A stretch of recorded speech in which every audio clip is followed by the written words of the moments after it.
I want to move on now to a game I like to call choose between two. Basically, Stephen, what I'm going to do is I'm going to give you two options. And you're going to choose one. You're going to give me your reasons why. And I've tailored these as best I can to your tastes, to the movies you like, your experiences, etc. So I'm going to hit you with the first one. Which director would you rather see do a shark movie? Alejandro Jodorowsky or David Lynch? Ooh, probably David Lynch. I love Jodorowsky, but immediately I just want to know what David Lynch would do with it. I don't think either one of them would show the shark a lot, to be Hmm. honest. What would a Lynch shark be a movie be like, do you think? Would it be I don't know.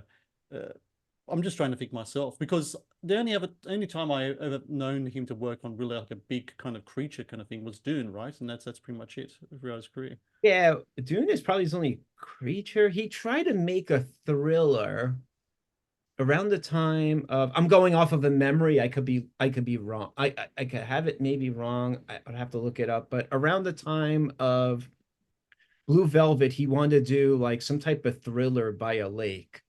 So maybe it is something there aquatic. I don't know. I mean, there would be no creature in the lake or anything. It would just been a thriller probably around some type of lake house. But yeah, I that would be something I would love to see. Yeah.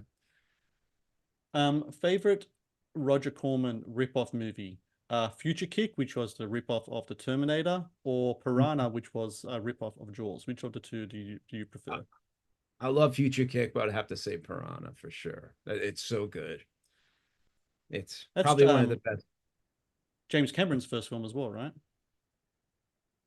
Is it James Cameron's the first Piranha? I'm not sure if he worked. I know Galaxy of Terror he worked on, and then that's what got him Piranha 2. Ah, right, Piranha 2. I was trying to figure out which Piranha was because I remember someone tried to mention it to him in an interview. He was just like, not talking about that film, don't want to acknowledge it, nothing like that at all. Which is a shame, I think. Yeah, it is. It you know what? It got released on Blu-ray. It looks really beautiful. Um, it's a bummer. Yeah, he got it taken away from him, but Uh, it's a. But you know what? He bounced back. He bounced back with Terminator immediately after. So, I mean, he did fine. I mean, he's probably it sucks. He's ashamed of it, but it was taken away from him. It's a bummer. But Galaxy of Terror is probably my second favorite Corman ripoff. is that That was that's an Alien ripoff, right?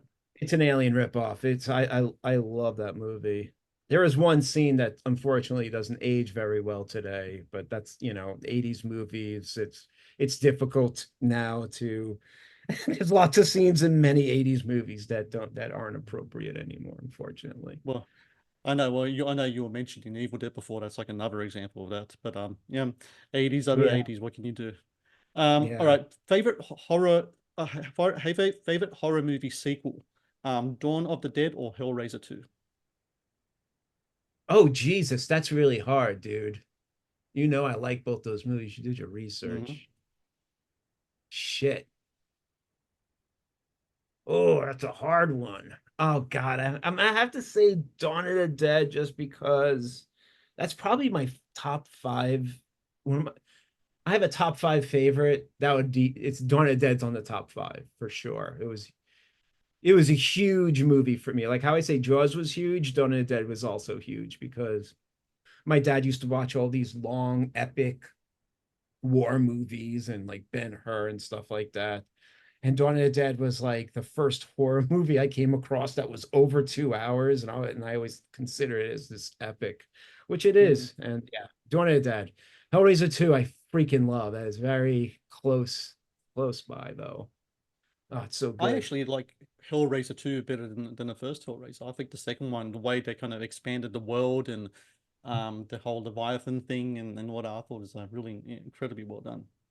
I'm with you on that. I love Hellraiser 1, but I'm with you. I've always considered Hellraiser 2 for myself better, you know. That's just, our opinion. Don't want to fight people on it, but yeah.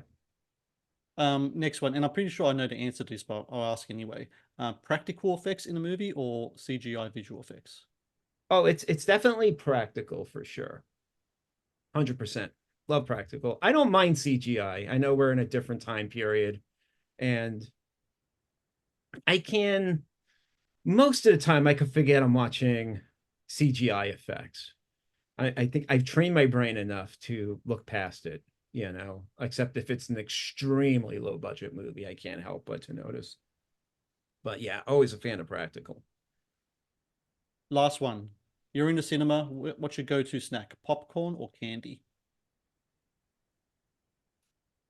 Oh, unfortunately, I can't eat popcorn anymore because I had this digestive problem for like the last 10 years and I miss it so fucking much. So unfortunately, I gotta have candy, which I'll still What's your do. I'll go go-to for what's your milk go-to duds. candy snack?